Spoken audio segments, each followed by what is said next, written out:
മനുഷ്യനെങ്ങാനും ആഖിബത്ത് നന്നായ നിലക്കല്ലാതെ ആ മനുഷ്യൻ മരണപ്പെട്ടാൽ ആ മനുഷ്യൻ കാലാകാലമായി നരകത്തിലാണ് കാല റസൂലുള്ളാഹി.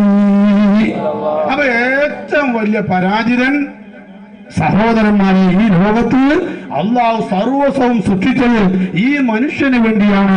എല്ലാ മനുഷ്യന് വേണ്ടി സൃഷ്ടിച്ച ആ മനുഷ്യനാണ് ലോകത്തെ ഏറ്റവും വലിയ പരാജയമെന്ന് മഹാനായ നബി സല്ലല്ലാഹു അലൈഹി വസല്ലം തങ്ങൾ പഠിപ്പിക്കുമ്പോൾ ആഖിബത്തെങ്ങാനും നന്നായി മരിച്ചു കഴിഞ്ഞാൽ, സഹോദരന്മാരെ, ആഖിബത്ത് നല്ല നിലക്ക് മരിക്കാൻ കഴിഞ്ഞാൽ ആ മനുഷ്യനെ പോലെ വിജയിയായി, ആ മനുഷ്യനെ പോലെ വിജയിച്ചതായ ഒരു വ്യക്തിയും അള്ളാഹിന്റെ ദുനിയാവില് അള്ളാഹു സൃഷ്ടിച്ചിട്ടില്ല.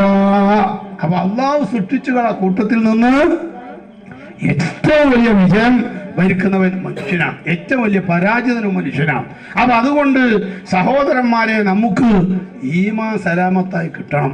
അതിന് വേണ്ടുന്ന മഹാന്മാര് നമുക്ക് വെച്ചിട്ടുള്ള ഒരു ഹൽക്കയാണ് സ്വലാത്തിന്റെ ഹൽക്ക.